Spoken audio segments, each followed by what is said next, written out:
I've been doing some online dating. Is anybody here having a sports? It's me. Woo. Oh, No, it's us. very bad. Well, I'm sorry to hear that. The thing about online dating is that I never realized when I got started with it that it was gonna end up teaching me so much about myself.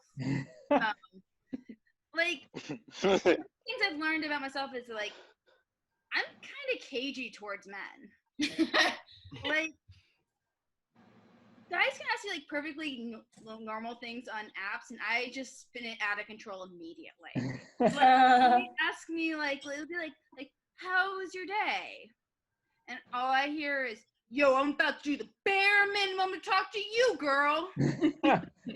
Or they could ask me like, are you from DC? How long have you lived here? And all I hear is, I'm about to judge you, but I need to know what assumptions I'll make about your backstory first.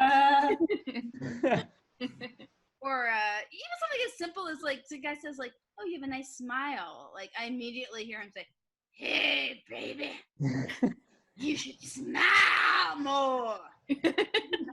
Smile more. I don't know why it sounds like Miles Davis, but this is my head. So I got another few minutes on this, so buckle in. Another thing I've learned about myself is that I'm not giving off the vibes I thought I was on dating apps. like you know, you like see people's profile and you see like oh, that person looks kind of like sporty, or that person seems really intellectual. People see my app, my profile on the app, and they're like, oh, she looks like I could fuck her a couple times and then ghost, and she wouldn't hunt down my girlfriend to tell her. I don't know what it is about me, but I've got just like big backup bitch energy on the dating apps. Like, just like second place all the way through, which is great because that's my legacy. So why not see it through to adulthood? Don't feel bad for me. I'm doing comedy to fill the void in my soul. But I don't know. Dating's hard. I think the thing that I have like learned about it the most is that like my biggest issue is that I kind of confuse like niceness for kindness a lot of the time. And what I mean is when I say somebody is kind, then they're doing it because it's the right thing to do and it comes from their soul and they're good people. And when I say somebody is nice, they're literally doing the bare minimum not to be rude. Like nobody ever refers to someone else as just being nice, and everybody's like, oh, that's a good thing. They're a good person. Like, you might as well say they're like nice enough. Like, nice enough to wait till their girlfriend's out of town to text you, or nice enough to wait until after the big family wedding to dump you. After you've introduced them to everybody as your boyfriend. Or nice enough to pay for half the abortion after you threaten to tell us. You know, nice things.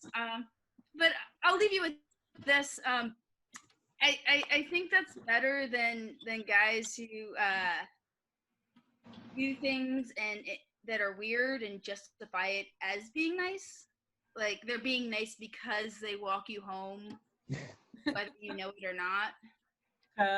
Or they're nice because they call you to say goodnight every night from an unregistered phone number. They stand across the street from your apartment, out the window to see if the light's gone off or not. Or they're like nice because they like leave you little notes of encouragement in your journal that they had to break into your apartment to get into.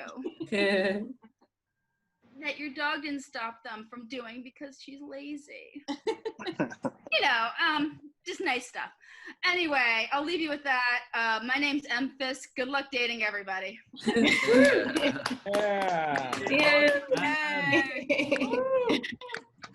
Yeah.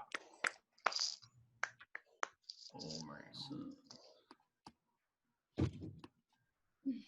Awesome. Give it up for M. Fiske. Yeah.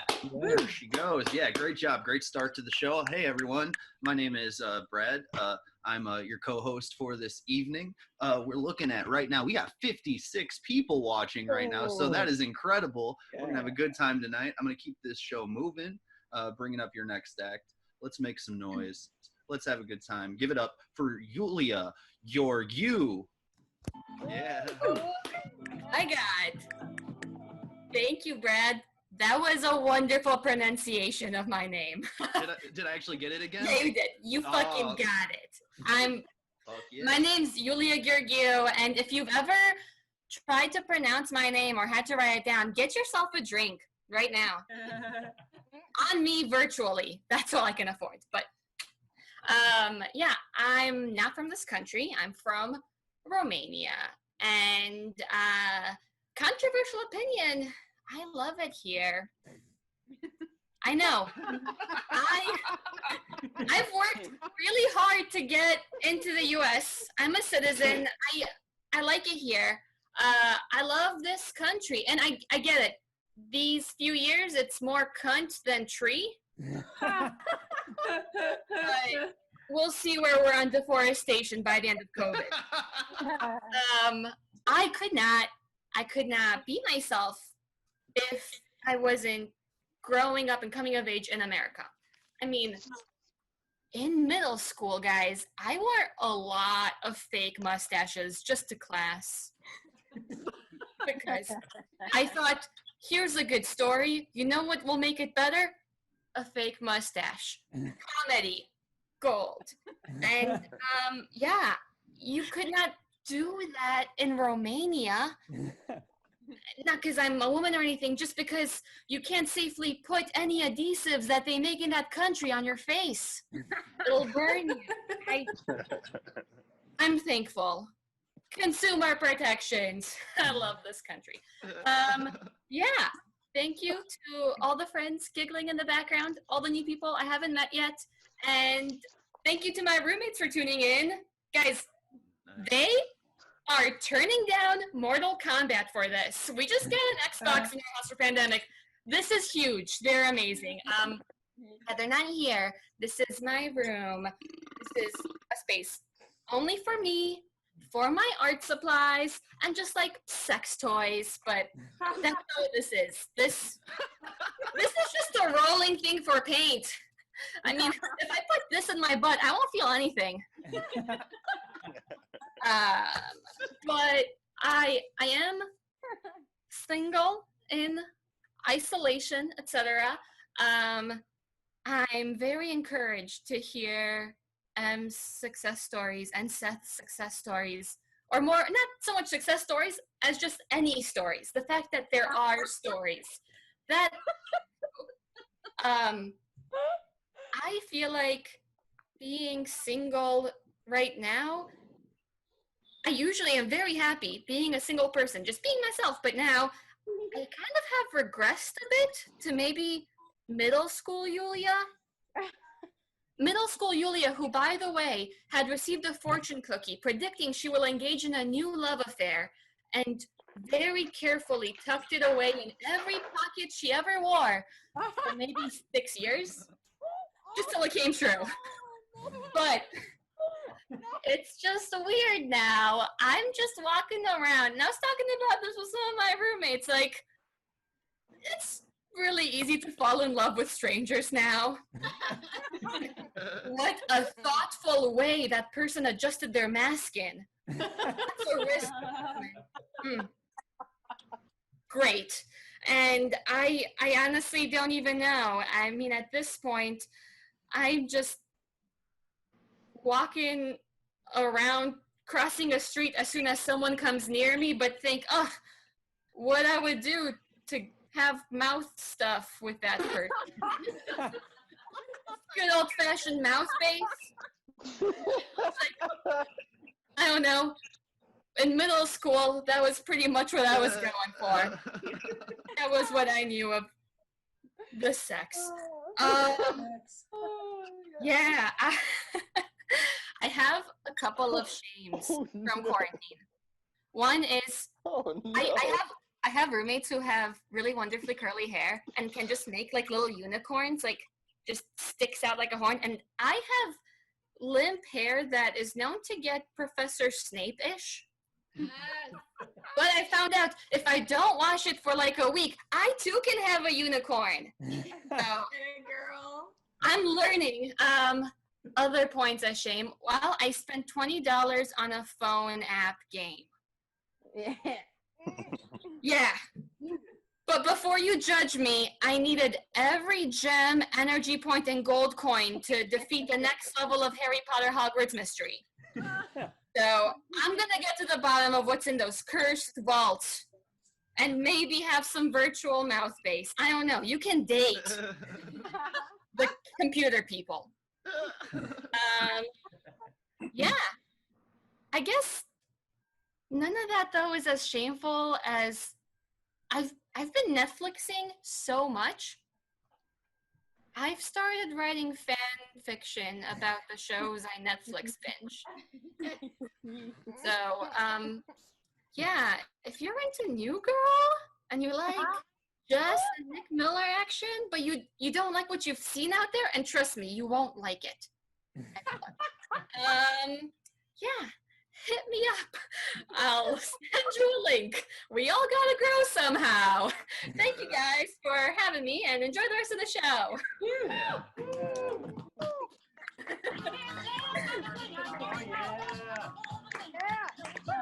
Keep it going for Iulia, everybody. Brad's killing it with the tunes. Thank you, buddy. Oh my God, that was great. That was very eye-opening. My story was lucky. It was the one lucky time I think I've ever had with dating, was starting to date someone that I actually liked right before quarantine. But I do have a lot of not fun stories. One of which is that That's why you can't see your face. Oh, you can't see my face? Oh, I pinned it. We want to hear the story with your face. Thank you. There Sorry. it is. Thank you. I thought I pinned You're it. welcome. I hit the wrong thing. Yeah, one of those stories is you want to see my face during this just to get the full effect. I had a mustache when I was in 6th grade, so there we go.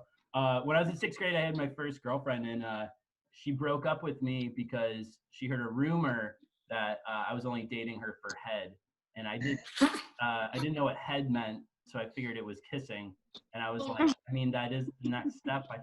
I would love to do that with you. Get out of here. So now on first dates, to make it very clear, I'm like, listen, I'm only dating for blowjobs. Let's just I'm an adult, so I know it's I get it. I get the lingo. All right. Let's keep that energy going for our next performer. Very funny improviser and comedian in Chicago, Eddy Jordan, everybody. Woo! Yeah. Eddy, are you there? I'm here. Yeah. I'm here. Yeah. I'm here and I'm sad. Oh my God. I literally just broke my face mask. It was supposed to be around my face. This was sent from 1,000 miles away, and I literally just broke it 20 minutes ago. Oh no. And I feel so bad about it. Oh, and I don't know. I don't know what to do about it. Ah! Oh, all right. Okay. All right. Well.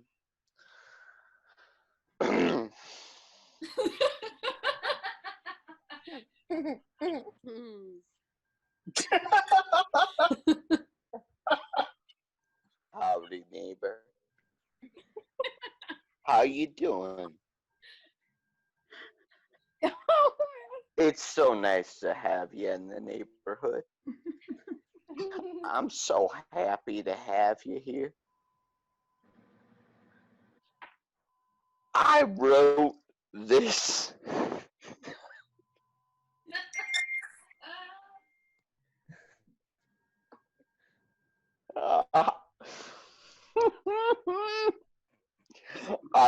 this novel from Pablo Neruda because it was narrated by, well, you'll guess who it is. But it's a beautiful novel. It's a beautiful little poem.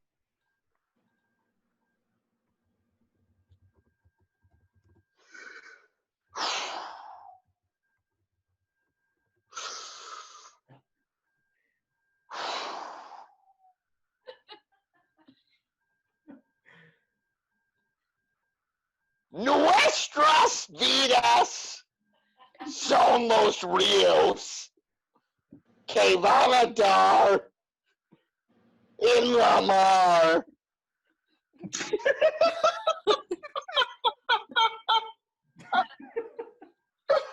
Que es el mar. Vida de vivir.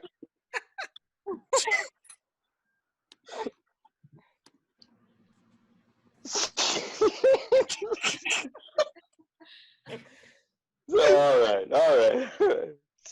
I wanted to do a little bit of show and tell. This is a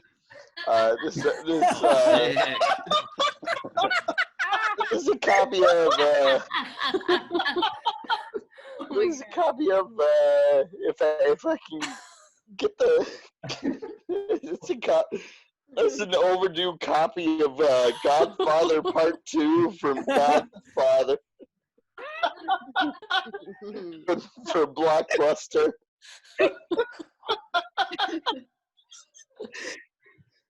And then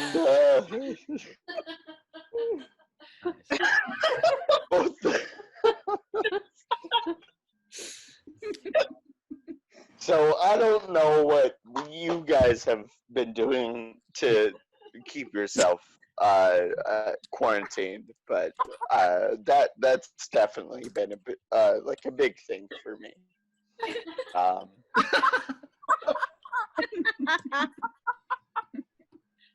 So that's a big thing. I'm also wearing a hat because I've also been giving myself haircuts, and that's been terrible. That's been terrible. All right. Next.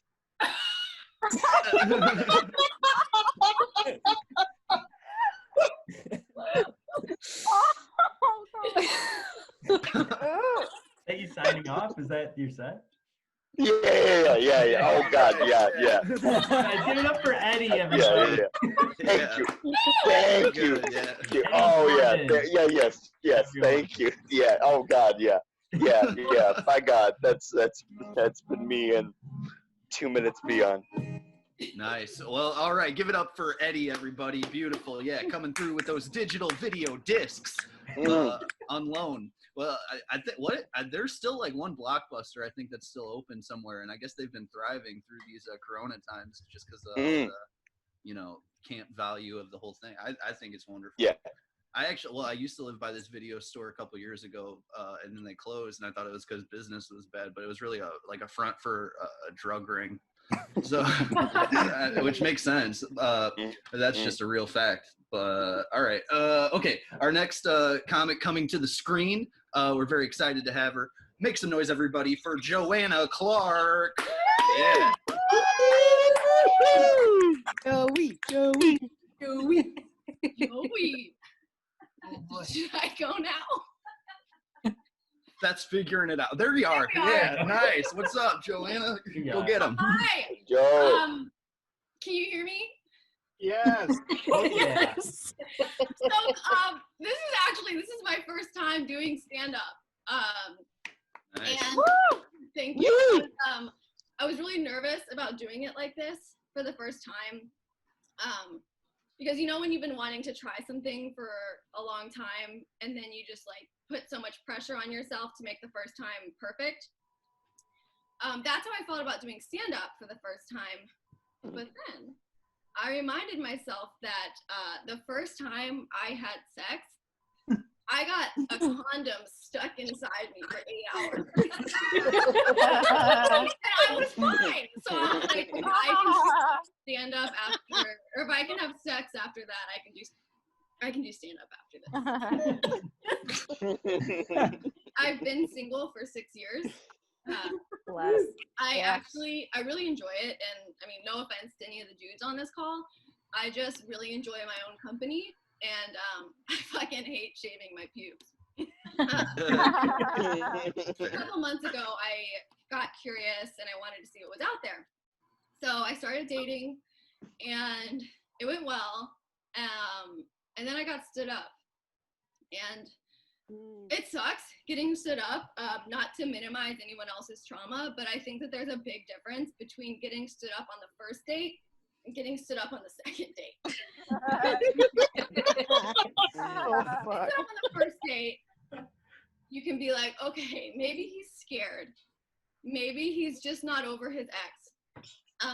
Worst case scenario, maybe he came in, saw me, and left. If you get stood up on the second date, like I did, it means that he's seen you, he's talked to you, he's kissed you, and he's decided that he would rather pretend to be dead than ever. It would be like if you went in for a job interview and the hiring manager was like, "You're great. This is perfect. Come back 9 a.m. on Monday." So you spend the whole weekend picking out an outfit, trying on eyeshadow, shaving your pubes. Maybe you even call your mom to tell her you got a job, and she's like, "Oh my God, that's crazy. You hate working." And you're like, so then on Monday morning, you show up on time with your stupid little lunchbox. And, no one ever comes to buzz you in. And so you stand outside the building doing that really shy eye contact with everybody, and people are walking by and they're like, "Are you good?" And you're like, "I'm fine, somebody's coming to get me." And no one ever does. And you waste your whole day because Kevin was too much of a little bitch to tell you that you're not a good fit for the company.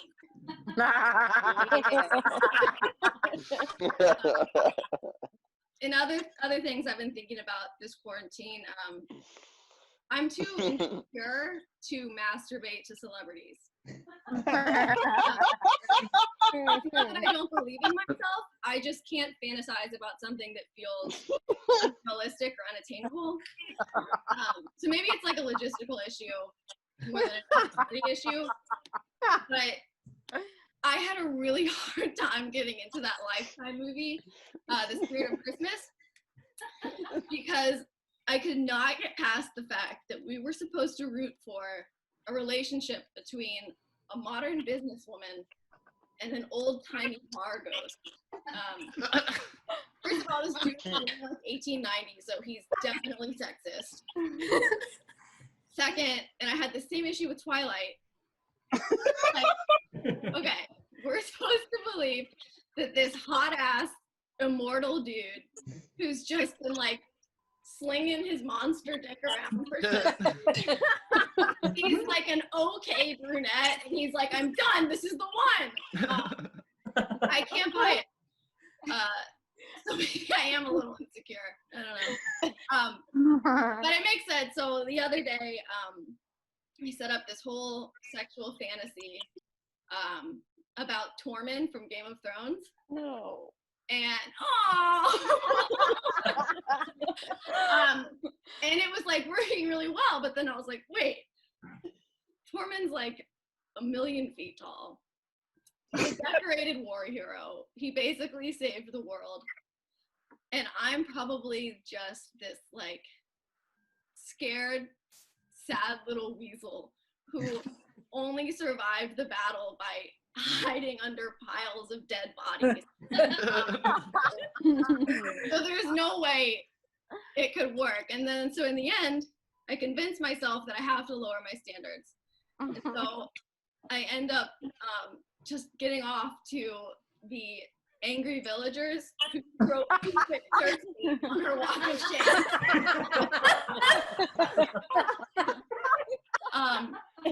And I think I'm gonna leave you guys with that. Next level visual shit. I got that. Go Joey! Dude, that was great for a first time. Wow. Yeah. Can we get another round of applause for that? That was awesome. Yeah. I'm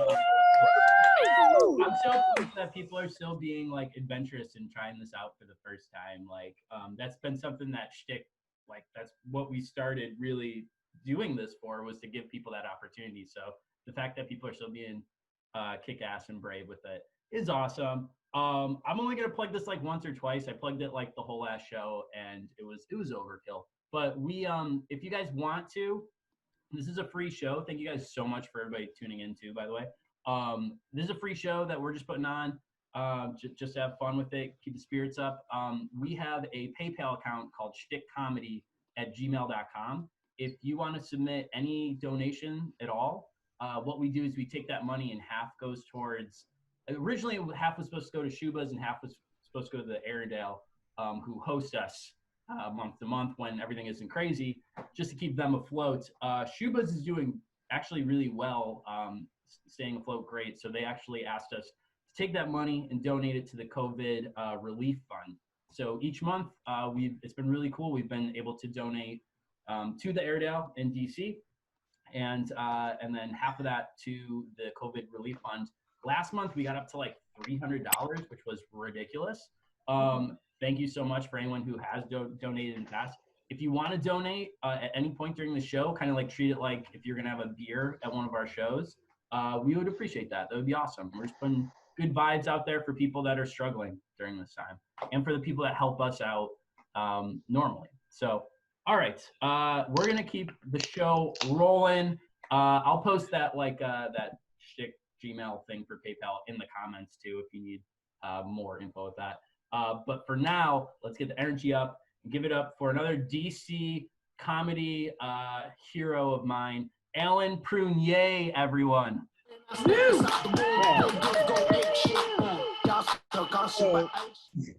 What a nice welcome. This has been amazing. I love laughing and I love hearing everyone's set. This is such a relief. Guys, I got married in November. So my wife and I are still like experiencing that like beautiful marriage time. And we're still aglow. But I'll be honest, I've been thinking my wife has been cheating on me. She's found someone that's more flexible and soft and cuddly, and I think his name is Body Pillow. My wife has an emotional and a physical bond with the body pillow in our bed, and I am jealous of it. If I want to get any action these days, I have to sneak into the bedroom, get into the bed, lie perfectly still, and sling a sack over top of my whole body. I'm looking like a full body condom, just waiting. Oh, God. Waiting to be cuddled. It's something to be jealous of an inanimate object, but that's marriage with me. Speaking of lying down, I feel like I'm a good lying down talker. Like, there's something about being relaxed and having your head on a pillow where the thoughts, they just flow. Everything just, all the words just spiral out beautifully. When I'm standing up, I feel like they just crumble. They're just falling on the ground. I can't talk, which tells you how much energy my brain spends on standing up. It's taking a lot of energy just to keep me standing. And I was like, what if I could just go into work and ask the boss, hey, do you have a few minutes later where I could run an idea by you? He's like, why, sure. Why don't you step into my office? I'll pull down the cot. We can have a lay down. We can hash some problems out. it'd be quite an enlightened society if we could lie next to each other perfectly, strangers, and it not be sexual, guys. That's my ideal society. A society where I can talk freely next to someone that I don't know, lying down. I've been hanging out a lot with my parents-in-law. I love my parents-in-law, but my mother-in-law, she practices a special form of yoga.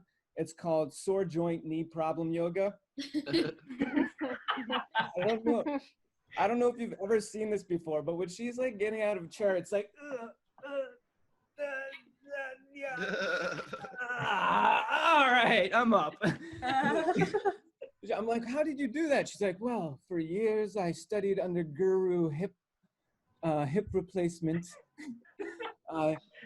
Guru hip replacement taught me many things upon the peaks of the hill. Forget Mount Everest. I could only make it up the hill to study with guru hip replacement. Which tells me that standing up is really for the youth. So if you're not looking forward to aging, that's something to look forward to right there. I don't know about you guys, but the birds outside my window are going crazy. Especially at like 2 in the morning. They're like, it's a party, it's a party, it's a party. And like, I try to fall back asleep. I'm like taking a pillow and shoving my head down on the bed, like trying to stay asleep or like trying to suffocate myself until these birds shut up. But they come back. They come back with the vengeance. These birds are gangsters. They're like, what you gonna do about it? What you gonna do about it? I'm telling you, partying these days is for the birds. Like, it's impossible. Guys, I was raised on rom-coms. I love rom-coms like Meg Ryan and Tom Hanks, the golden era. All right, that's the golden era of rom-coms. But they still make them today. They still make them today, but they just don't pump out the same movie every year. All right, I get it. But the thing is, rom-coms, they sold me on love. Like, I'm so into love. I love my wife. I love it all. But the thing, I don't know what to do after marriage. I got married, man. I don't know what to do next. I need adulting calm.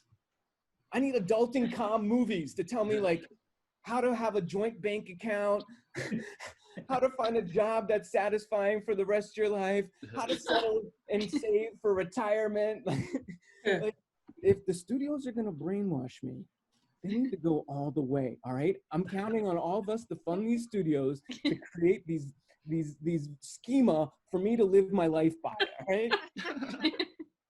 Now, sometimes I love my wife. I wish, though, that she was in a rock band because I see women, I see how women get fetishized. I don't think it's fair that women are fetishized, and I'm not putting it out like that. But if you know how I feel about my body pillow, you can tell I'm very insecure. And sometimes I wish I was fetishized, guys. Like, where's the album cover with me on it, right? I want one being like Nasty Alan. Because you know I'm nasty. Or how about Alan, you make me cry. That's right, because I can.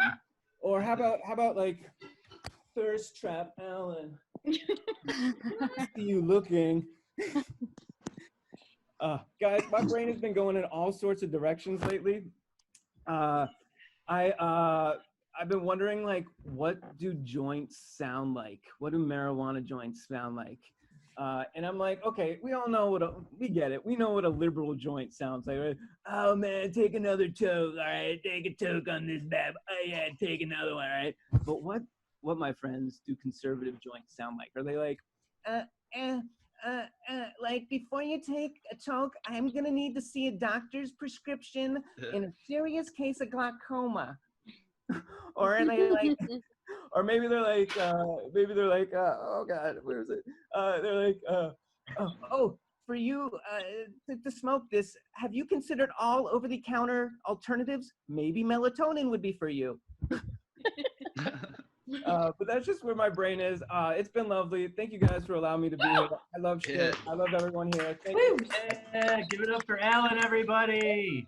Woo. Oh, I got music.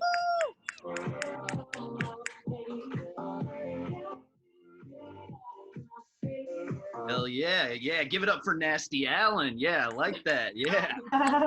Nasty Allen is in the Zoom chat. Be careful. And I feel you with that body pillow stuff. My girlfriend got one of those robot vacuums, and my masculinity is at an all-time low.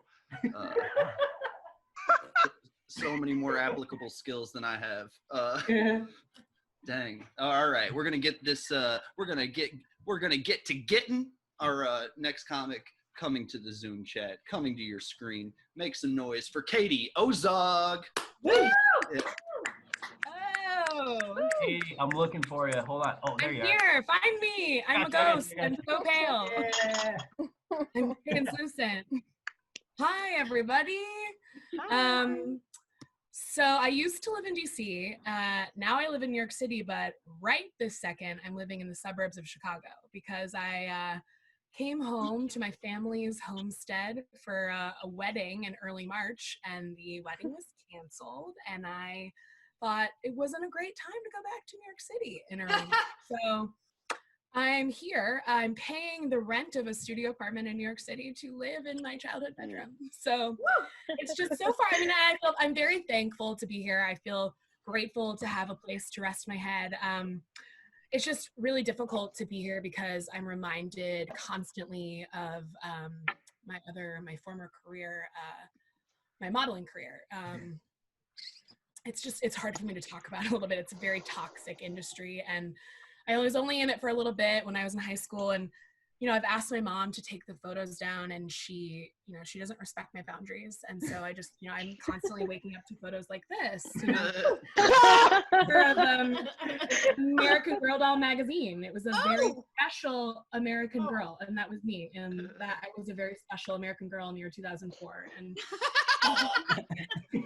you just get over it. Like, I had to go through a lot of therapy, and like, come on, like, it's just like, leave it behind. Like, stop being such a momager about it. All right. So, I just like, if you want to join me later, I might do like a ceremonial burning of all the photos. But I just thought I would share this with you to kind of help myself get over it.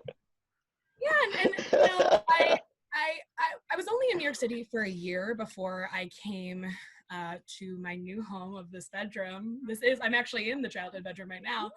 So I was only there a year, so like I was still kind of trying to make new friends. Like, I wasn't dating anybody when I left, but there is somebody I think about from time to time that I left behind, and it's the clove of garlic that I left. Actually, I'm sorry, not a clove, the bulb of garlic that I left on the counter of my apartment before I retreated to this beautiful abode. Left a full bulb on the counter. It's been 3 months now. So yeah, I first it just started with some like light Googling, like what happens to garlic when you leave it alone? Like, if a tree falls in the forest, can you hear it? It's like, if you leave a garlic alone in a studio apartment in New York City, like, what the fuck happens to it? So Googled it. Not much. Like, I'm getting mixed results. Like, it dries out, it maybe slowly molds, it rots, but very slowly. Then I kind of escalated. I was like going on to Reddit, like seeing if I could get answers on Reddit, like what happens to garlic when it's left alone. Then I just kind of, got a little obsessed, and it further escalated, and I just found my mind wandering, like, do Leos have compatibility with garlic? Like, do garlic mate for life? Like, how long until my garlic has squatters' rights in my apartment?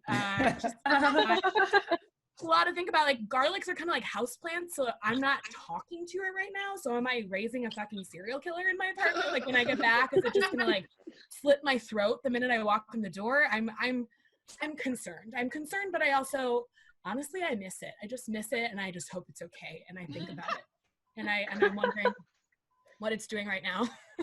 Like, I sent it the invite, but I didn't see anything about. Yeah, I think it's on. The pages, if it's on, if you see my garlic, just let me know.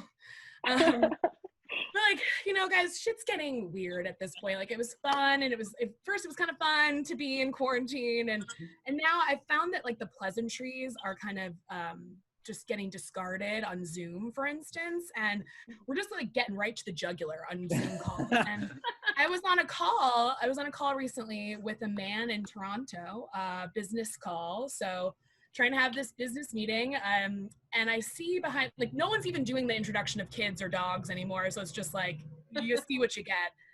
So I'm standing there and I'm sitting there watching, and I see, I see this dog fling its body up onto the kitchen island that's like behind this man doing a Zoom call. And so he can't see what's going on.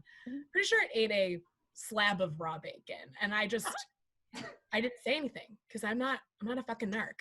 Okay. So I'm not going to say anything. I don't want that on my conscience that I like narked on this dog. I don't even know that dog's name. And now I have a secret with the dog in Toronto, and it feels exhilarating. Honestly exhilarating. And I'm just a little worried that maybe soon I'm going to start getting like 3 a.m. Zoom calls where this dog is just going to be like, I know you know. And like threatening me and like, holding me ransom. Like I have to like send it like milk bones or like drive to Toronto and like walk it. Like I don't know. I'm concerned. So I told you guys this so that in case anything happens to me. Okay, so the last thing I'll say is it's a really philosophical time for everyone. And I feel like, I've been spending a lot of time with my mom, and when we talk about, it's harder with the older generation to convince them that social distancing is important, et cetera, et cetera. And my mom says this phrase repeatedly all the time, which is, you could get hit by a bus tomorrow. You could get hit by a bus tomorrow. You could get hit by a bus tomorrow. She said it to me at least, I want to say 565 times when we've been in quarantine. And I don't know if she's trying to teach me some sort of like poignant life lesson about fragility, or if she's like literally on the run from the bus union and she's I feel like she's just gonna end up like they're chasing her, and eventually she's gonna end up in like a dark room with a single spotlight, and they're just gonna be like, they found you, Mary, they found you. Do this the hard way or the easy way. And so I'm really grappling with that one. So I just like gave you a lot of my inner thoughts. So there you go. Thank you so much, everybody. Keep it going for Katie Very Ozog.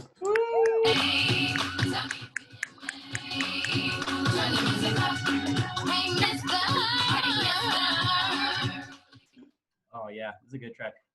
Katie, that was awesome. Thank you so much. I actually used to do a bit of modeling back in the day too. There you go. Yeah. Look at that. Bring it back. Maybe I was a virgin till college, so okay. It looks like a mom from the 70s. It's straight down the middle and Will Ferrell on the sides. Okay, let's keep the energy going for our next comic coming from DC. I'm really excited because it's the first time I get to see him perform. Give it up for Jelani Wills, everybody. Jelani,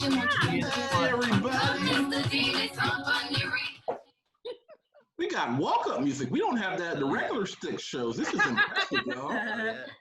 Nice. I'm happy to be here.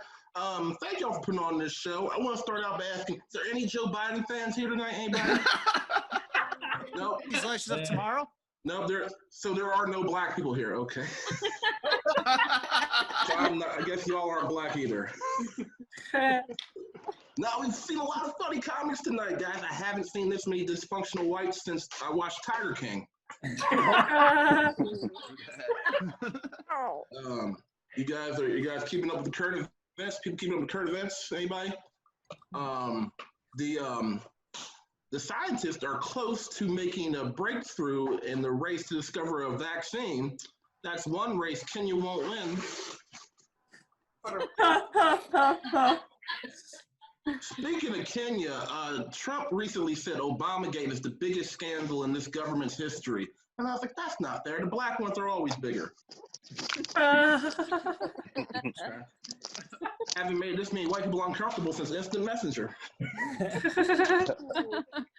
I recently got, did any of y'all have a childhood dream, like something you want to be when you were a kid? Anybody?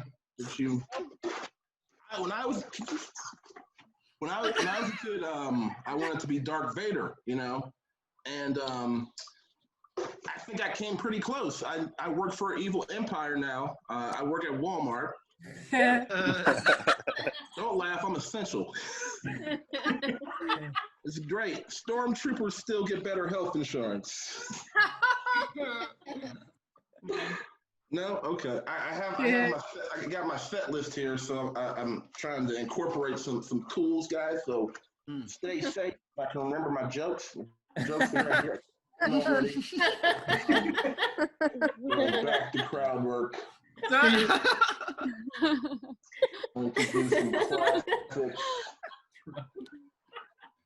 Okay. This was half the set, y'all, laughing at the face shield. My girlfriend's looking at me really disappointed. I would invite her, but I feel like there's already too many white people here. Sorry for all the other white counts. Yeah, this is the only white guild of the whole night, guys. It'll be over in 5 minutes, I promise. So my name is Jelani. That is Swahili for throw my resume in the trash. Yeah, like growing up, a lot of people couldn't pronounce my name. I got called stuff like Gelato and Jumanji and Giuliani, and that was just my third grade teacher. So I started going by Jay, and what I found out is Jay gets called back for interviews. Jelani just gets held up at airport security. You guys should clap more. I'm essential, okay? You know, I left Walmart early just to be here, okay? There's a long line right now, and you guys get jokes because of it. People on Georgia Ave don't find that funny, but I digress. So the Supreme Court is blocking the release of the full Mueller report. Maybe they should play for the Redskins because they can't block anything. DC, they're liberal. They're offended by the name. Flag on the play. Unnecessary roughness on Kavanaugh. Well, y'all know I'm an adult now. I'm a responsible person. I don't borrow Netflix anymore. I borrow Costco cards. Is anybody else? You still not. Getting heckled by my girlfriend, which I have to tolerate because I'm using her laptop. Get heckled or be homeless. I choose get heckled. Dating in the quarantine is really tough. Like you wanna kill somebody, but you can't lose your alibi. Is that too dark for Stick? Okay, we'll go back to race. No interracial dating jokes. Oh man, what else did I want to talk to you guys about? Oh, I want to talk to you all about police brutality. Is anybody familiar with that? Nah. Katie, Eddie.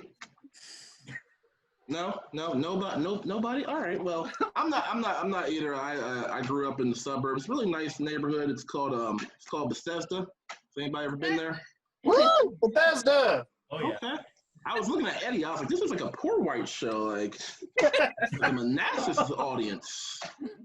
I'm used to Target whites. You guys are giving me the Walmart white vibe. There's a difference. There's Target white people and there's Walmart white people. Which one are y'all? That's a good question. I haven't got any Venmos, so I'm guessing you guys are Walmart whites. I have to beat y'all over the head with the racial humor. I'm the token black guy. If I don't do it, Hedi might later.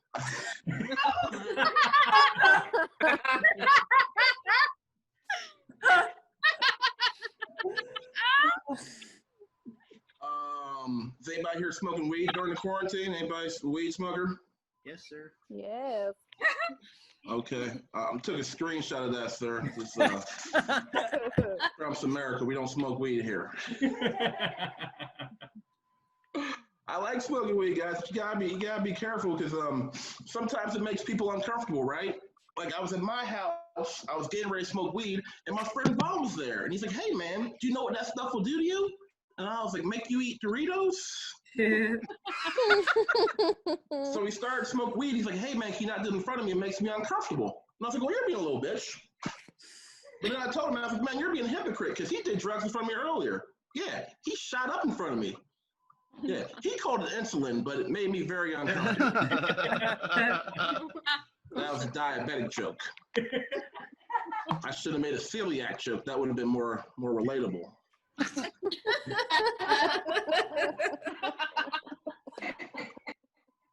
I have a hard time with bread and racism, whatever. The New York subway is using ultraviolet lights to clean the subways, and they're also installing barricades to block Jersey Shore residents. Okay, that one hit a little too hard. I'm sorry, all right? I want to leave on a positive note, so I'm going to do a little song for y'all tonight. Do you guys get pulled over a lot? No? I get pulled over a lot, which is crazy because I ride a bike.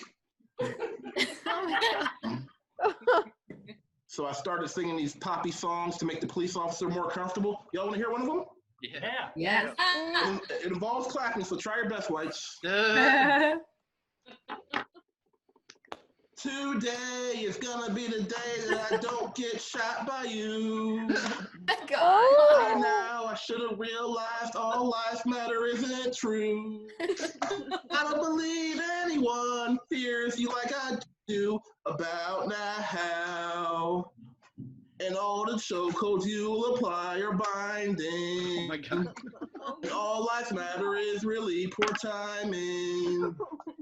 And there remains things I want to say to you, but I can't breathe. And I said, maybe you gotta be the one to tase me. After all, you're above the law. Thank you guys so much. My name is Jelani Wills. Y'all been great. Black Lives Matter. Keep laughing. Hell yeah, everybody! I was getting thrown off by you. That was excellent. Make some noise for Jelani. Yeah, that was very good. I gotta admit, I'm guilty. I prejudged. I went in expecting something, and I gotta say that was the most political set I've seen out of anyone wearing a Pac-Man shirt before. So that was awesome. All right, we're gonna get our next comic going. Everybody, make some noise for Felicia Barnes. Woo! Hey. I'm looking for you. Stand by. Yeah, great. I'm looking. Wait, why are you? Oh, wait. This is a good interlude. Felicia, where are you? Can you see me? You're there. I'm just trying to find where it is. Hold Yeah, on. okay. Sorry. What the heck? Oh, there it is. Oh, sorry. I mean, I don't Here we go. think I can be as good as what you just saw, so I'm really sorry in advance. That was really good. So, hey everybody, my name is Felicia Barnes. Actually, my middle name is Hope, which I think is relevant. You know, I was trying to stay positive, trying to be, optimistic. So I was really racking my brain with what is those really small glimmers of hope, lightness, beauty that we're finding. And I wanted to share a couple with you. One is that this whole experience before I would never. What? You're good. Can you hear me? Yeah. Okay, sorry. Yeah. I would never have said hello to my neighbors. I live in a city. It's just not something you do. You don't knock on their door and ask for a cup of sugar, get to know them, have dinners. And obviously I'm not doing that now. I'm not a psychopath. But because I'm home all the time, I do feel like I'm getting to know my neighbors better. And I really feel like we have a lot in common, especially me and my neighbors' kids. Because like them, I also regularly scream for more mac and cheese, to not go to bed, and I just start crying at 2 a.m. So I feel like there's just like a lot of community out there, So I'm just trying to hold on to that.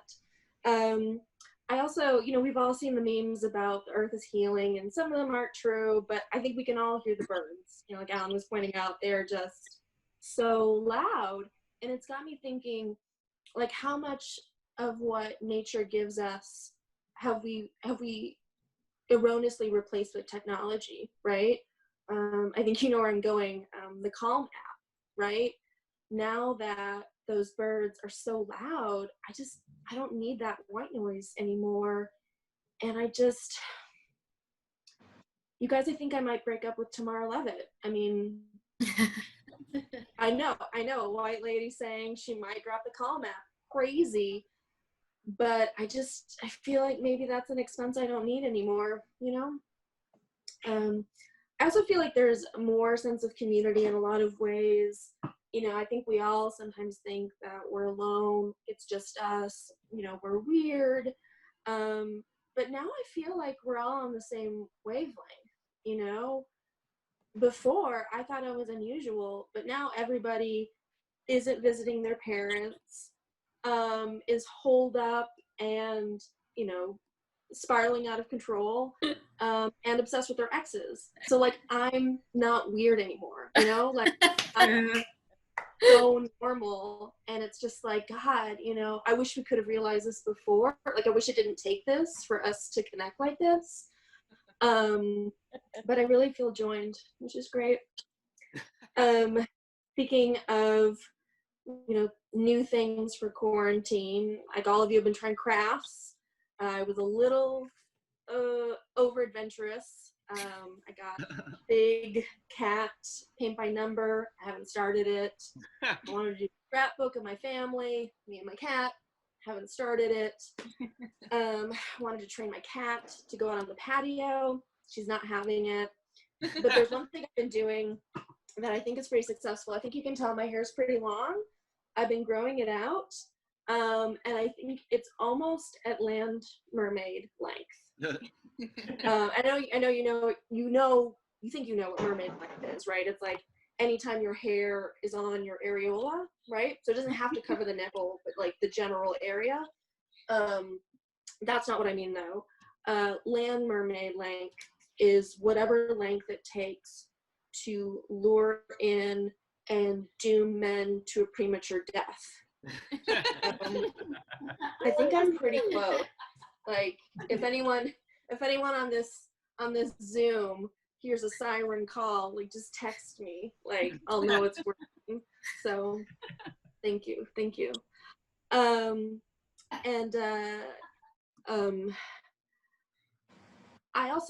I'm taking inspiration. I'm kind of drawing unique connections now. I really like body positivity and anti-diet culture stuff, and it's great because it talks about there's no good or bad food. You know, labels like clean, organic, whole, they don't really mean anything, right? It's all a marketing thing, and it's really about balance, listening to your body, and having a lifestyle.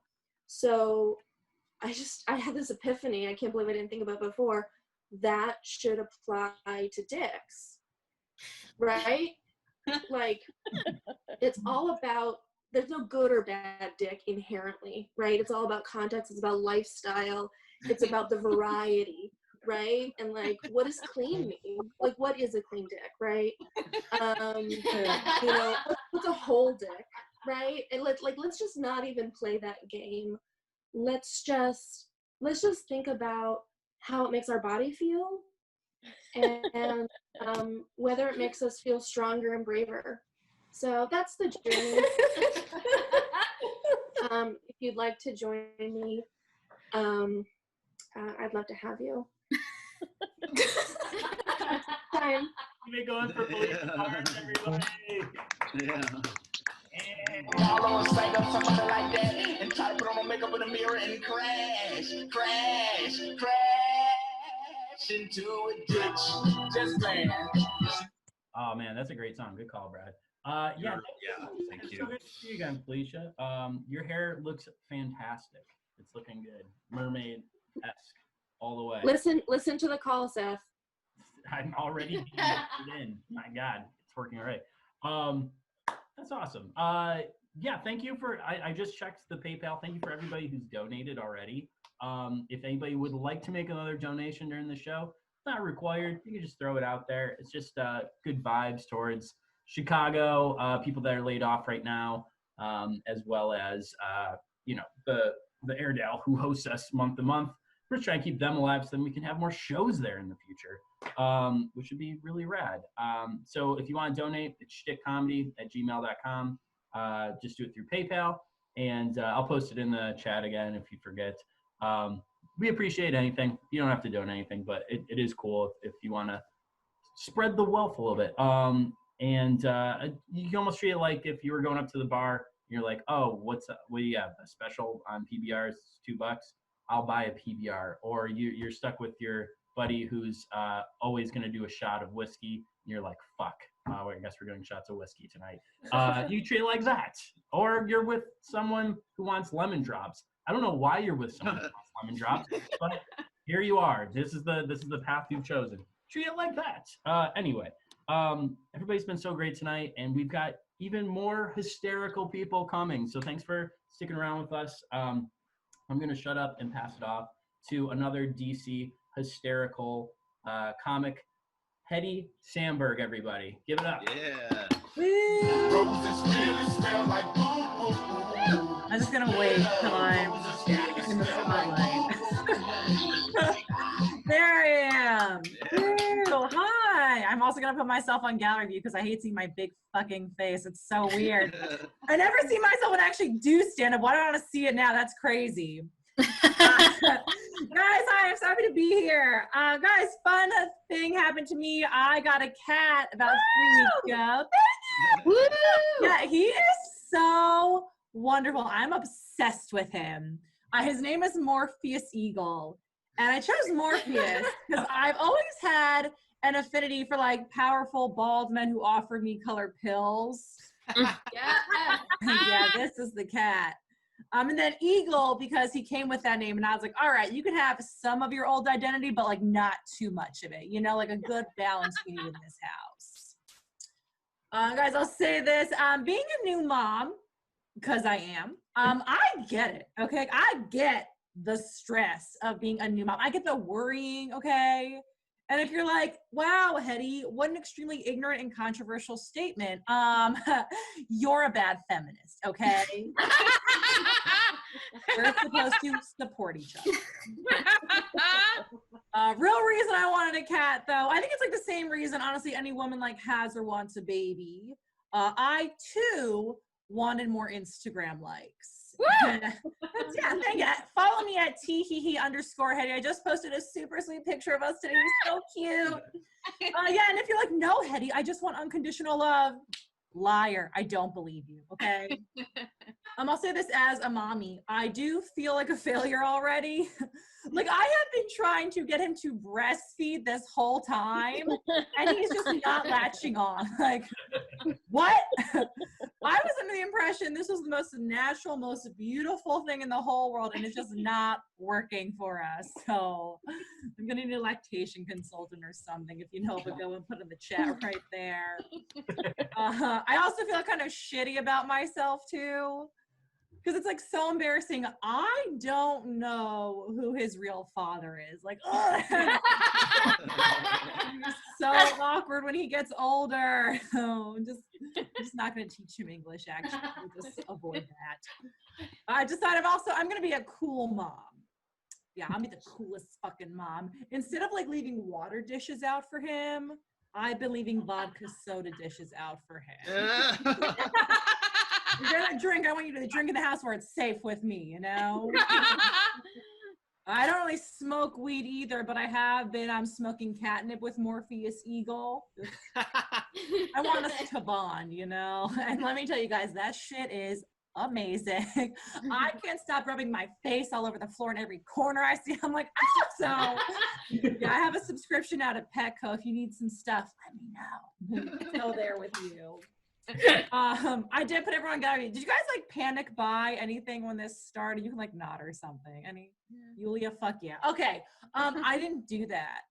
Like everyone's like, oh my God, I need toilet paper. And I was like, first of all, how come y'all don't have a stockpile of toilet paper already? Like, Iulia, what the fuck? Like, what's the point of having a job if you were not stealing from work on a regular basis? Okay? I'm gonna have diarrhea for a month and I'd be fine. Okay, I'm just saying I did get my severance package. I am unemployed now, so I'm good. What else? Guys, I did panic buy a little bit, though. I panic bought prescription drugs. I was all over that. I called my gynecologist and I was like, here is what I'm thinking. I was like, let's do some UTI meds, some yeast infection medication, because that shit is itchy. And also, let's do some herpes meds. Like, I don't know. Guys, I have been a little bit reckless back in my day, so I don't know if it's just been lying dormant in me this whole time, and it's going to make its debut during a fucking pandemic. Like, I need to get ahead of any bumps that may lie ahead, okay? I'm just saying. Herpes joke. Fuck yeah, that was awesome. Guys, I like having a healthy vagina. To me, like, that's very important. So, like, it's so important. I only see my gynecologist, okay? Yeah. I haven't been to another doctor in years. Like, every time I go, I'm like, hey, when you're done down there, could you just check my eyes? Vision has been blurry for quite some time. I'm a little concerned, actually. Maybe whiten my teeth while you're at it, too, with some of those gels back there. I'm going to start bringing Morpheus Eagle with me, too, so I can get, like, 2 pussies for the price of 1. You know? I said I'm unemployed. Like, and I got to figure out a budget now. Guys, I don't know if you've been, like, I don't know, people are doing, like, what, dumb, like, weird activities, like cooking more, like doing puzzles. And I'm like, first of all, you doing a puzzle is not, like, amazing because that's ages 4 to 6. So, like, don't brag about that on Instagram, okay? Like, there's your cat, you know? But I've gone a different, like, what I like to do, like, when I spend my days doing, like, instead of learning a second language, like, because I have the time to do it, I like to lie in bed and stare at the ceiling and live in a fantasy world. And if you're not doing that, you're missing out. So let me tell you what my ultimate fantasy is. So it's like everything's back to normal, and like I'm back on stage and I'm at a show and it's a sold out crowd, standing room only. So yes, comedians, that's our ultimate fantasy. And who is in the audience? None other than R&B singer Trey Songz. Oh. What? Oh my God, why'd he go to a basement bar for a $5 comedy show? That's crazy. Right, but he's there.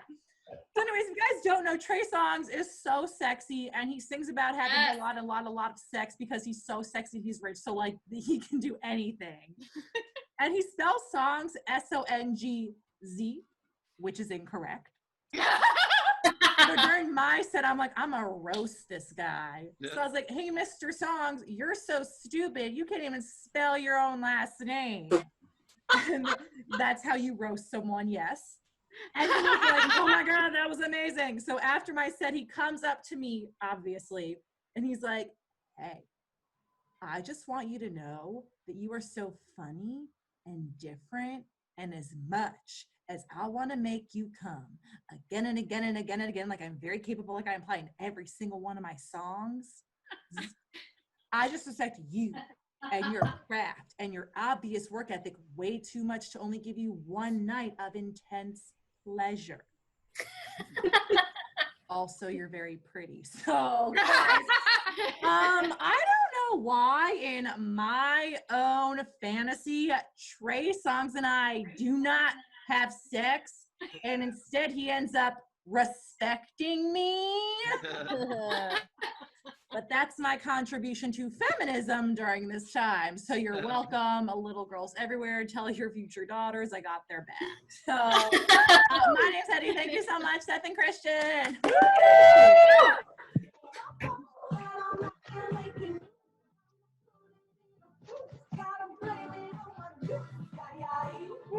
Keep it going for Hedi, everybody. Oh my God. That was awesome. Hell yeah. That it's so weird because I have the same exact fantasy actually with Trey Songz. Makes sense. Yeah, I just wanted to respect him. And maybe fuck me. I don't know. I'm exploring a lot in my 30s. We'll see. I've got to. I don't know. I did panic buy as well. You reminded me. I am loaded up on white New Balance, so I'm good for a while, you guys. You need a dad to hang out with. I got you. All right. Anyway, we're gonna keep that energy going with the next. Okay, you see this guy all night. maybe you're from DC and you don't know who he is, or if you tuned in, actually, if you tuned in like 2 episodes, you got to see him do a really fun pre-recorded set when we did that craziness, which was fun. But this guy has been crushing it in Chicago for a while. He has infinite amounts of energy. He's also a really nice dude, one of my new best friends in Chicago. So please give it up for Brad Rickert, everybody. Woo! Hey. I got 2 of them. Thanks, Mr. Seth. I appreciate that, buddy. Oh, there I am. Nice. Cool. I do not have infinite amounts of energy, but I did help Seth get cocaine once. So that's what that was about. I'm just kidding. I don't do that sort. Well, I have. That's not important. Let's get to the jokes.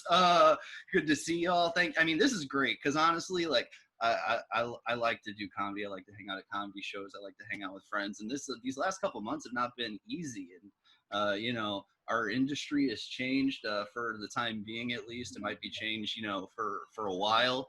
And you know, I'm just glad we have like stuff like this where we can all hang out and, you know, laugh together. That's very, very cool. Another industry they're talking about changing a bunch is the movie industry, going, you know, to see a movie at a movie theater. But I don't really care because I hate going to the movie theater. I actually have not gone and seen a movie in a cinema in like 5 years. And the last movie, for real, this is very true. The last movie I went and saw in theaters was the Ghostbusters remake. With all the lady cast members, and you know, I don't know. I try to be like a forward-thinking guy, but a lot of my friends, they're not so progressive, and they said, don't go see the new Lady Ghostbusters because it'll ruin your childhood. And I was like, that's dumb. I love Kate McKinnon. I love Melissa McCarthy, Leslie Jones. You know, these are hilarious actors and comedians. I'm gonna go give it a shot. Unfortunately, when I went and saw it, it did ruin my childhood. I'm not going to lie. It wasn't because all the cast members were female. It's because I saw my dad there with his other family, which unfortunate. I kind of have a fucked up sense of humor. I grew up in a trailer park in Gary, Indiana in the 1990s, which is, it's real. And a lot of people, they'll ask me, they're like, what's it like growing up in a trailer park in the 90s? And I got to say, it's a lot like growing up in the 80s. You just get things later. I've had like off-brand everything my whole life. Jelani earlier was talking about like, you know, like Target white people, Walmart white people. But I was actually conceived in a Kmart parking lot, which was, you know, kind of romantic because, you know, they paid full price, but it was still, you know, off-brand everything my entire life. Someone asked me the other day, they said, if you were a flavor of Gatorade, what flavor would you be? And unfortunately, I had to say Powerade, which is a bummer.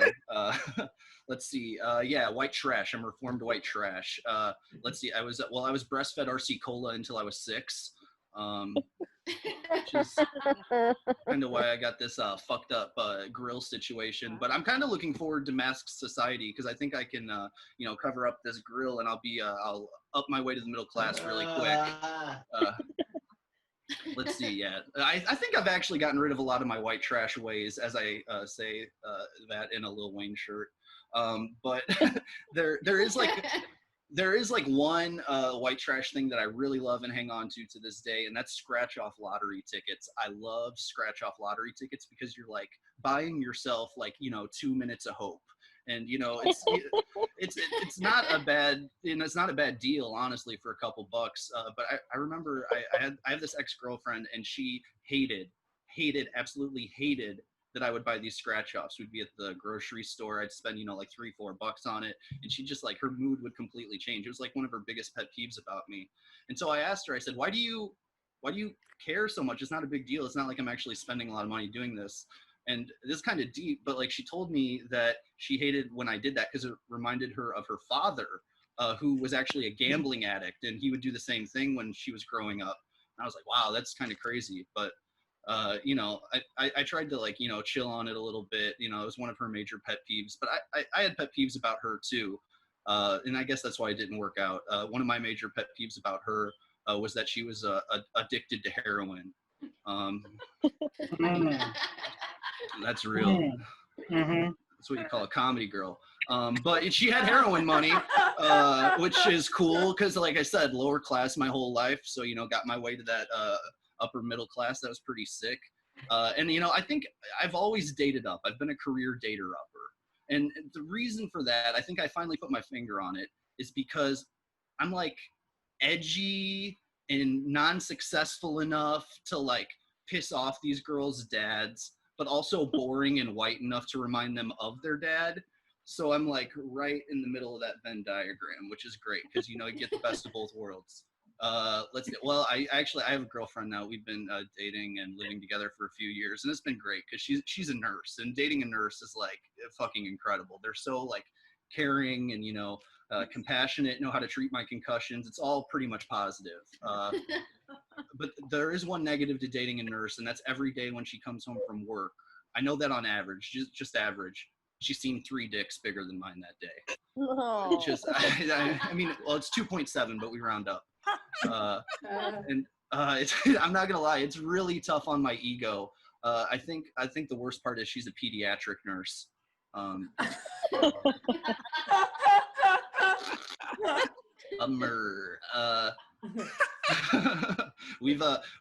will say we have had some nice times just hanging out in quarantine. We've been playing a lot of board games, doing some puzzles. Y'all doing any of that boring shit?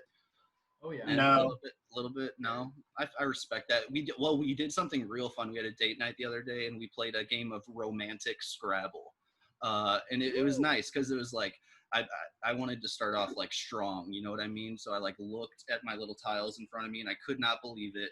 I put down in right in front of me, I put down love, Love, and I gave her a wink, and I gave her a nod, I gave her those eyes, and she, it was a great moment. Candles were lit, and then down the side of love, she put down, I'm a lesbian, which I don't even know where she got an apostrophe from. Didn't know they had that, but it was there. Yeah, it says on my thing Christian Rickert, which is actually my first name. My first name's Christian, but my middle name's Bradley. I've been going by my middle name my whole life because my dad's a pastor, and they didn't want to make fun of me when I was growing up.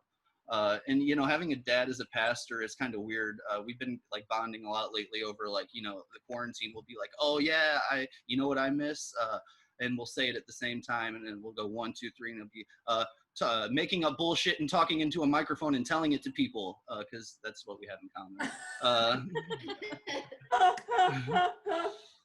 All right, I'm gonna get the fuck out of the way. We only got a couple comics left, and they're absolutely amazing. Thanks for letting me tell some jokes to y'all tonight. Are you all ready for your next comedian this evening? Yeah. All right, make some noise for Natalia Kaye.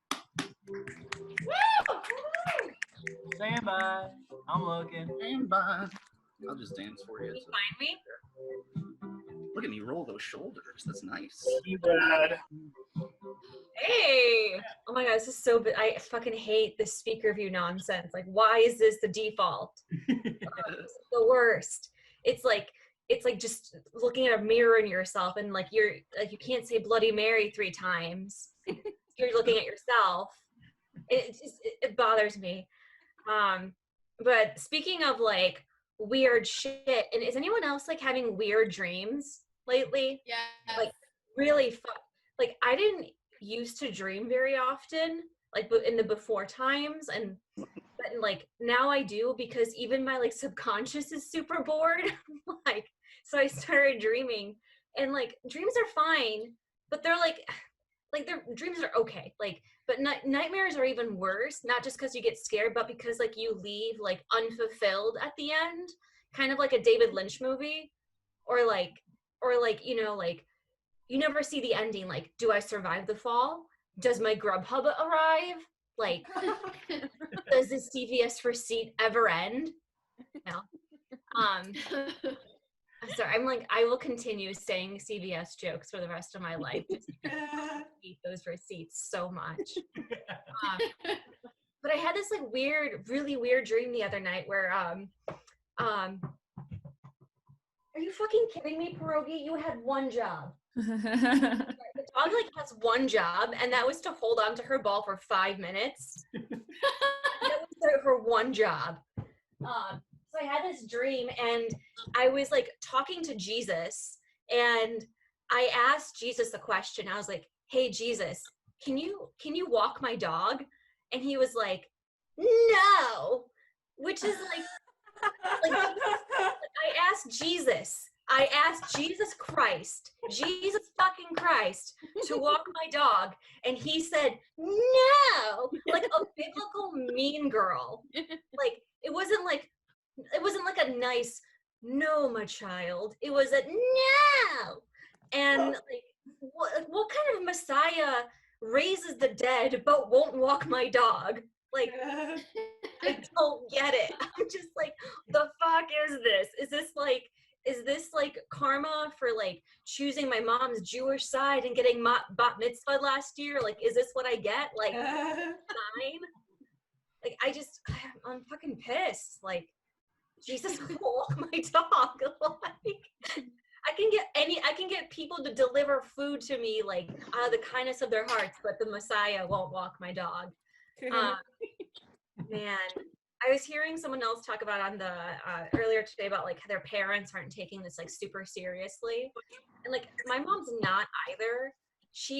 And like I'll give you some background here. She is like a prime candidate for death right now. Like death looks at my mom like a snack. Like she is just like high blood pressure, you know, overweight, high cholesterol, has, you know, the pacemaker. Like she is like gone if she gets the virus. And like a couple years ago, she had like some health problems, and for some reason she was super evasive about telling me where her like medical insurance card was, like to the point where it was like I was talking to one of those petty criminals that doesn't do the crime at the beginning of an SVU episode, but then like they like knock them out, like to like rule them out. Like that's how she was behaving. She's like, it's not in my purse, maybe it's in my wallet, I don't know, I wasn't there. And but like we're also immigrants, so like there's this weird like backtracking. Like she follows the rule, but like her own interpretation of American laws. And so like I like finally had it with her because she was like going to the grocery store and like doing all this nonsense. So I'm like, Ma, I'm not fucking around. Where is your life insurance policy? Where is the policy? Like, I need to know, because I'm not dealing with the trauma of this virus and you, and like all the damage of you leaving me at the end of a family vacation, leaving me in the state of Michigan. I'm from Chicago. She left me on the wrong side of Lake Michigan and drove halfway home, wound up through Munster, Indiana. That's for you, Brad. Hell yeah. Like wound up at a White Castle at Munster, Indiana before she found out I wasn't on the call. I mean, not on the call, but sorry, I saw your chat, Seth, I'm sorry. In the car, Freudian slip, oops.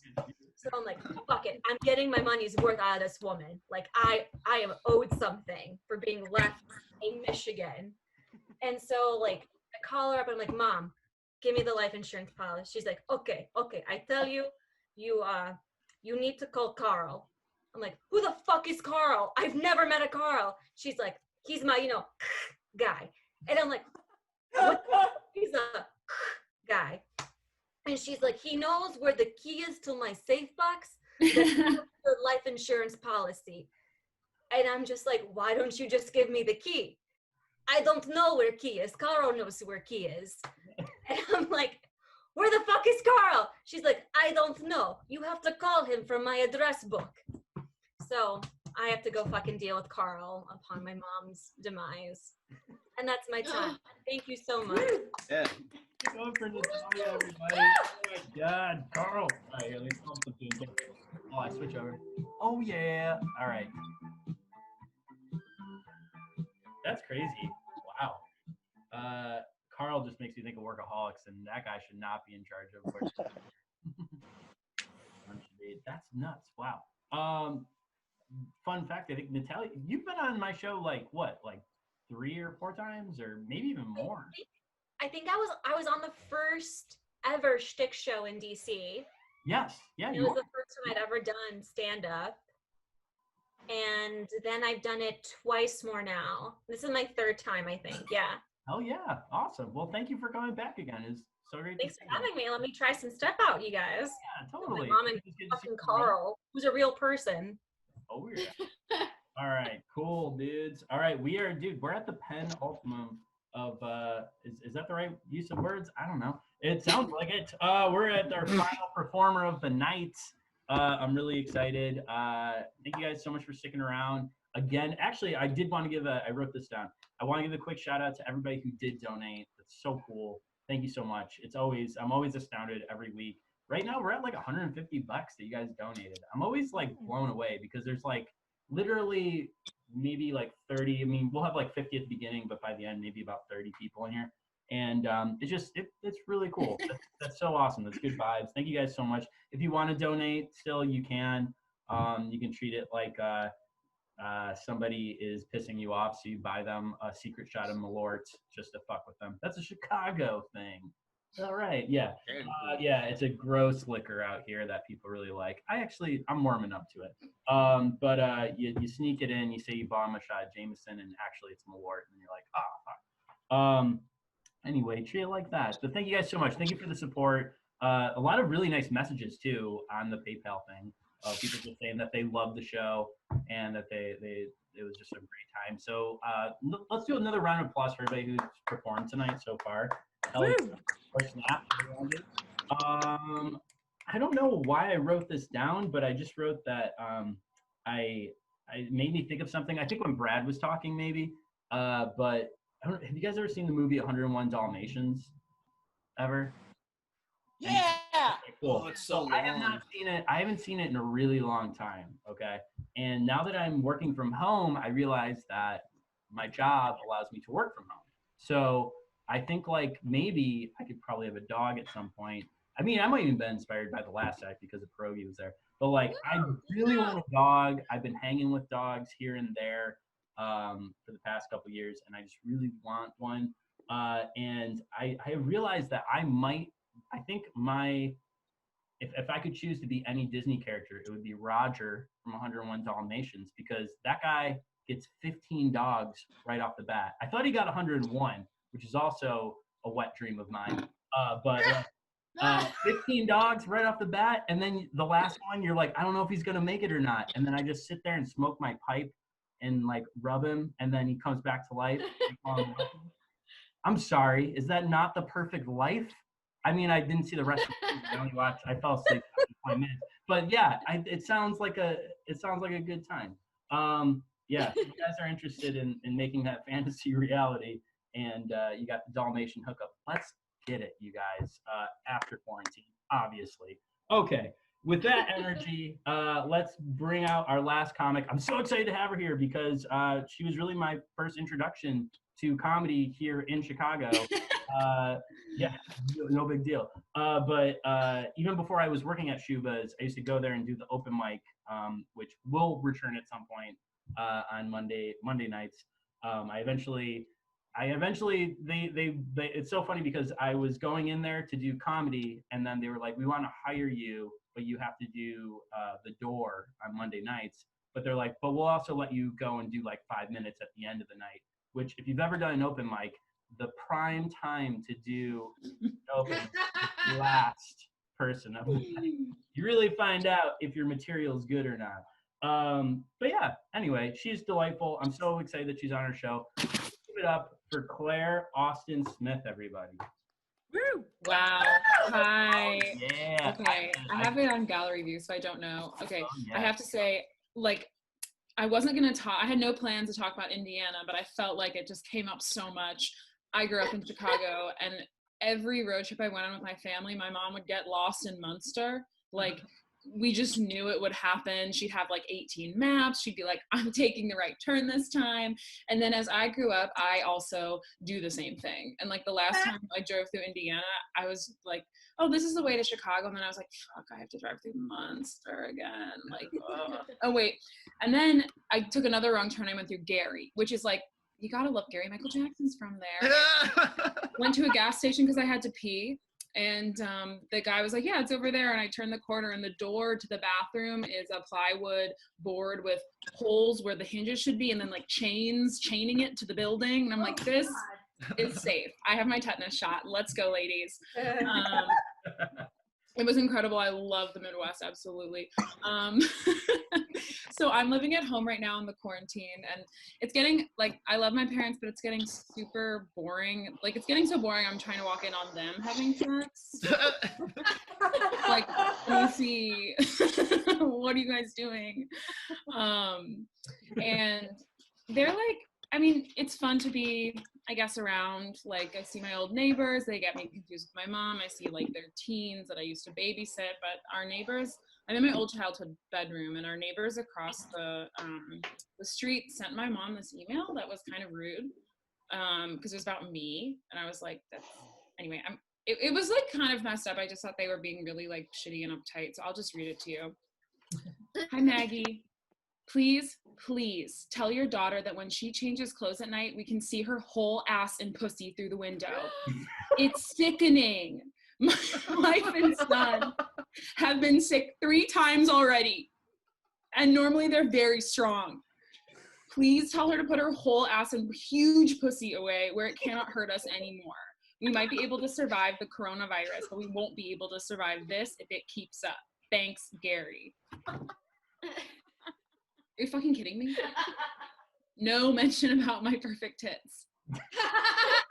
Why aren't they talking about my tits? Gary, do you not like tits? Does your infant son not like breasts? I hate the suburbs. I hate the suburbs. As I'm like drinking my dad's wine that I like literally can't afford to buy on my own. But I'm living at home because right before the pandemic hit, my boyfriend and I broke up. I'm bisexual, so I just trim my fingernails. I'm kidding. Like, all bisexual women, I only date straight men. I'm grateful to be quarantined with my parents rather than to be quarantined with my ex, because like at least here I could have sex, you know? It's like, is that an incest joke? Like, I don't want it to be, but it like kind of comes off that way.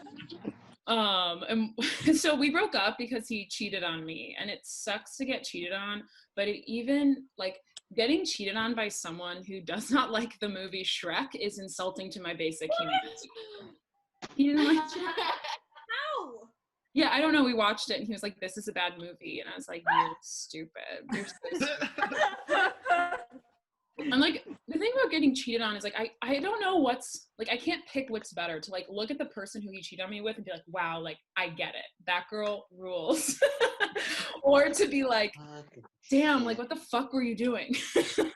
Like, you messed up. Like, I can't decide. I just feel like as a pair, him and this girl were like like they'd be dolls you'd pick up at the dollar store and you'd be like, I can't take this home. The eyes aren't looking the right way. Like, you know, it's like Sid from Toy Story kind of emotionally made them over. But anyway, I was so sad in the beginning of quarantine. I was just like, you know, because like the things you want to do when you break up is like see your friends, and literally like it was like, if you see your friends, you'll die. Stay home, bitch. Break your vibrator.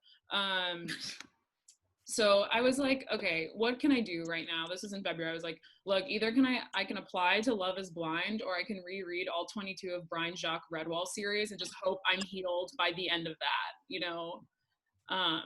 Anyway, I'm on like book 20, so got 2 more to go and then I'm good, y'all. After a while, I caved and I was like, okay, I'm downloading the apps. I've been on the apps, and I just want to show you, like, if you're familiar with Hinge, they do this thing where they're like, look, we want you to see we want to show you who's your most compatible, and you're gonna, you know, this is 80% more likely to go on a date, whatever. So I like opened the app, and this person was my most compatible. Nice.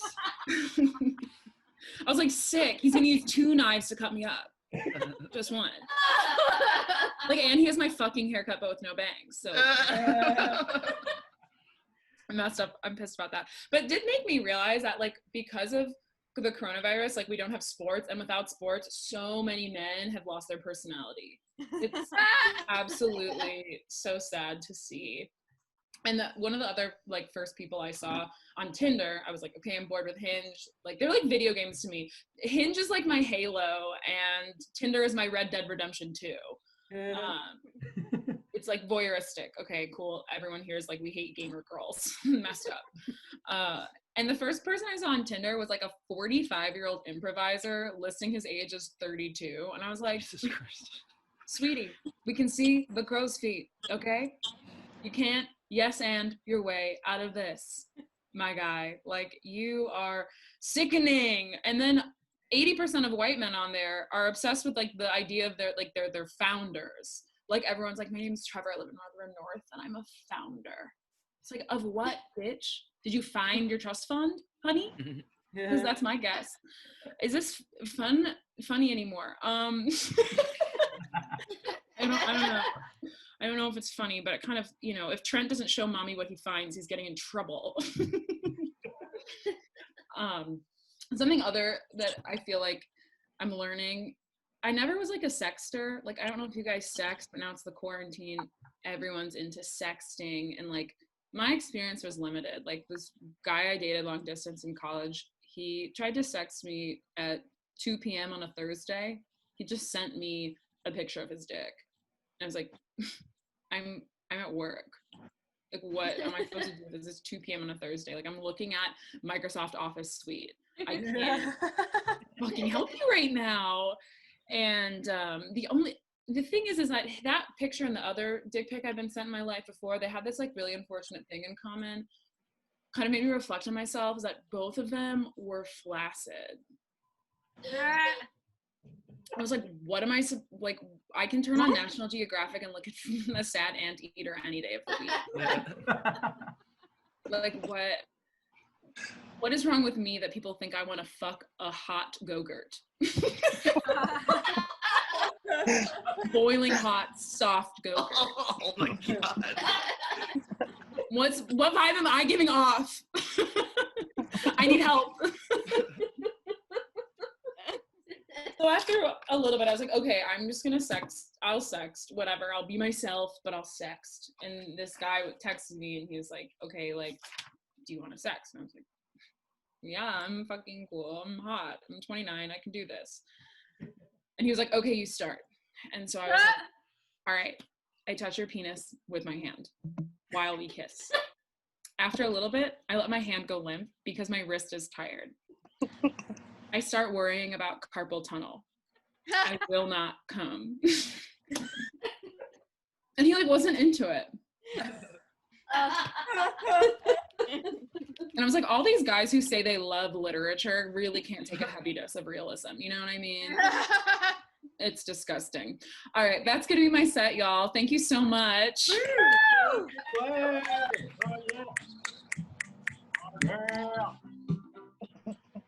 Dude, that was great. I mean, I have to agree. You are sickening. All right, that's if you watch RuPaul at all. Okay, can I just say I tweeted that and people were like, "Is this real?" And I was like, "No, I made this up." Like, my neighbor would never use those words at my mom. He would say breasts and rear end. Well, girl, you are sickening, and everybody should watch RuPaul's Drag Race. That's the best way to describe Claire. Give it up for Claire one more time, everybody. Hell yeah. Also, during your sexting part, I definitely came because I am too a hot Go-Gurt in the sun of a person. So, what a great way for me to sign off on what a beautiful, magical night it's been. Again, that's it. We did Schtick May, and you guys stuck around, and I feel all the love from you. So round of applause for everybody who performed tonight. Snap, whatever you want to do. Yeah, dude, this was so much fun. Oh man, it was so great to see everybody too. You know how that goes. But I'm glad everybody's, you know, doing well, being funny still crushing it. Thank you guys for tuning into this. We're gonna do it again next month. Hopefully at some point we can do this again live. Fingers crossed. Hopefully soon. But I hope you guys are enjoying the warmer weather, especially DC. You've had summer for a minute. This was like the first warm weekend in Chicago, which is why I'm wearing a tropical shirt. But yeah, we're getting there. We're getting there.